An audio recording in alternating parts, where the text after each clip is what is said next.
আমরা যদি স্বপ্নে লম্বা কাপড় দেখি এটা গুড সাইন। কারো গায়ে যদি লম্বা জামা থাকে তাহলে এটা গুড সাইন, আর খাটো জামা থাকলে সাধারণত এটা নেগেটিভ সাইন। এক্ষেত্রে আমরা সহিহ বুখারীর একটি হাদিসকে উল্লেখ করতে পারি। আল্লাহর হাবিব সাল্লাল্লাহু আলাইহি ওয়াসাল্লাম বলেছেন যে আমার সামনে অনেক মানুষকে পেশ করা হলো, তাদের কারো জামা নাভি পর্যন্ত, কারো জামা হাঁটু পর্যন্ত, কারো জামা পা পর্যন্ত। আর সেক্ষেত্রে ওমরে ফারুককে দেখলাম যে এত লম্বা জামা পরে সে হেঁটে যাচ্ছে, সে তার জামা টেনে টেনে নিয়ে যাচ্ছে। তো সাহাবারা বললেন, মা আউয়ালতাহু ইয়া রাসূলুল্লাহ, হে আল্লাহর রাসূল, আপনার এই স্বপ্ন থেকে আপনি কি বোঝাতে চাইলেন? আল্লাহ রাসূল সাল্লাল্লাহু আলাইহি ওয়াসাল্লাম বললেন, আউয়ালতুহু আদ-দীন, এটা দ্বারা আমি দ্বীনদারি বোঝাতে চাইলাম।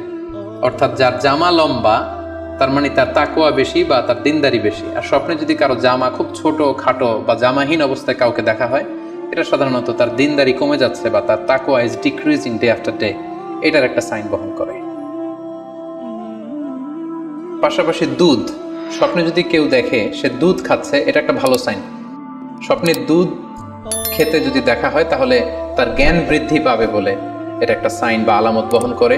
সেক্ষেত্রেও আমরা বুখারীর একটা হাদিস উল্লেখ করতে পারি, যেখানে আল্লাহ রাসূল সাল্লাল্লাহু আলাইহি ওয়াসাল্লাম একটা স্বপ্নের কথা সাহাবাদেরকে শেয়ার করছিলেন। তিনি বললেন যে আমাকে এক বাটি দুধ দেয়া হলো, আমি সেখান থেকে দুধ খেলাম, তারপর দেখলাম যে আমার আঙ্গুল থেকে দুধ বের হচ্ছে, আর সেখানে যে অবশিষ্ট দুধ রয়ে গেল সেটা আমি ওমরে ফারুকের মুখে দিলাম। ওমরে ফারুক সেই অবশিষ্ট দুধটা খেলো। এই স্বপ্নের কথা শুনে সাহাবারা বললেন, মা আউয়ালতা বিহি ইয়া রাসূলুল্লাহ, হে আল্লাহর রাসূল, এটা দিয়ে আপনি কি ব্যাখ্যা করলেন? ফামা আউয়ালতাহু ইয়া রাসূলুল্লাহ, আল্লাহ রাসূল সাল্লাল্লাহু আলাইহি ওয়াসাল্লাম বললেন, আল ইলম, এটা দিয়ে আমি জ্ঞানের ব্যাখ্যা করেছি।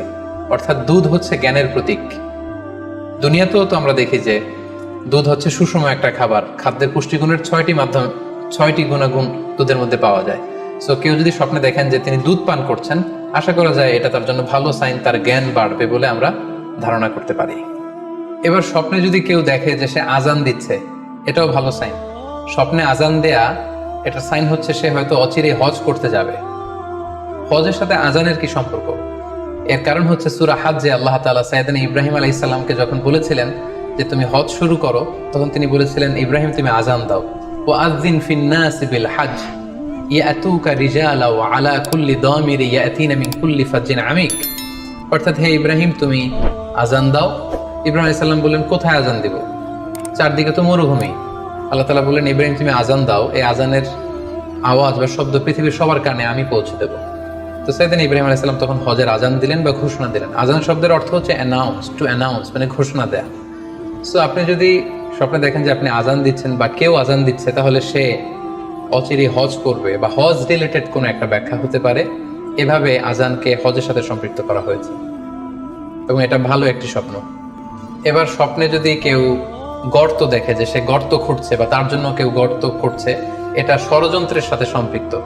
কেননা আরবি প্রবাদে আছে যে মান হাফারা হুফরাতান ওয়াকা ফিহা, কেউ যদি কারোর জন্য গর্ত করে তাহলে সেই গর্তে সে নিজে আগে পড়বে।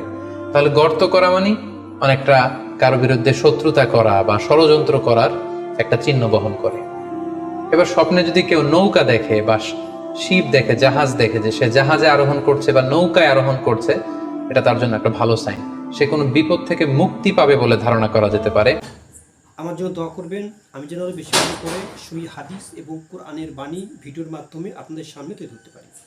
কারণ সূরা আনকাবুতের 15 নম্বর আয়াতে আল্লাহ বলছেন, ফাআনজাইনাহু ওয়া আসহাবাস সাফিনাতি ওয়া জাআলনাহা আয়াতাল লিল আলামিন। অর্থাৎ আমি নূহ আলাইহিস সালাম এবং তার সাথে ঈমানদার সবাইকে আমি এই নৌকায় উঠিয়েছি এবং মহাপ্লাবন থেকে তাদেরকে আমি বাঁচিয়েছি।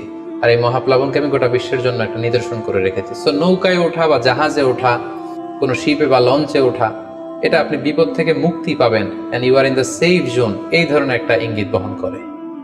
ইমাম মুহাম্মদ ইবনে সিরিনের কাছে এক লোক এসে বলল যে, ইমাম, রাআইতু কাআন্নী আহরুসু আরদান লা তুমবিত, হে ইমাম, আমি স্বপ্নে দেখেছি যে আমি একটি শস্য ক্ষেত্র চাষ করছি কিন্তু কোনো ফসল হচ্ছে না, এটার মানে কি?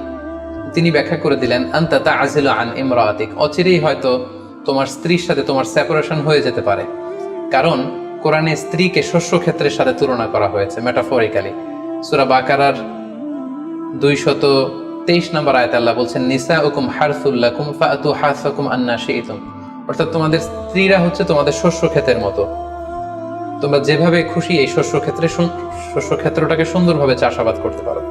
তাহলে শস্য ক্ষেতের সাথে বা ক্রপ ল্যান্ডসের সাথে আপনার স্ত্রীর সাথে সম্পর্ক হওয়া বা সেপারেশন হওয়া, এইভাবে ইঙ্গিত নেওয়া যেতে পারে।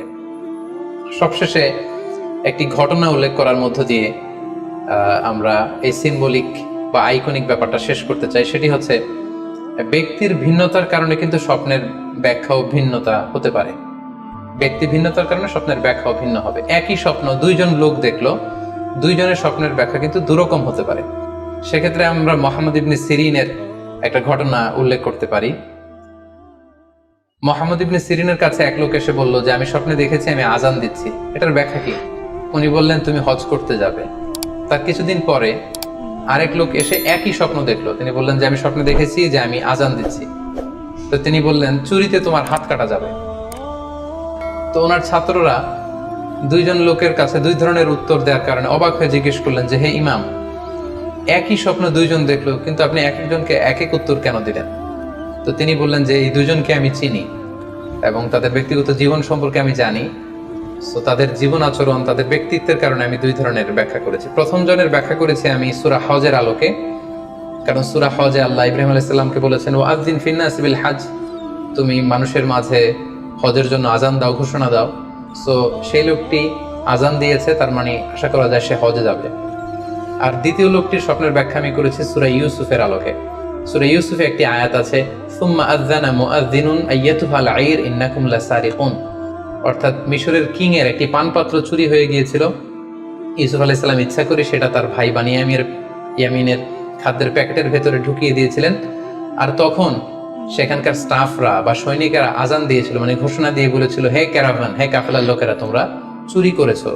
তো তিনি মুহাম্মদ ইবনে সিরিন বললেন যে, দ্বিতীয় লোকটার ব্যাপারে আমি জানি, সে আসলে অসাধু একজন লোক, এবং তার ক্ষেত্রে সে স্বপ্নে যেহেতু আজান দিতে দেখেছে, সে কখনো হজে যাবে না, বরং সূরা ইউসুফের আলোকে চুরিতে তার হাত কাটা যাবে।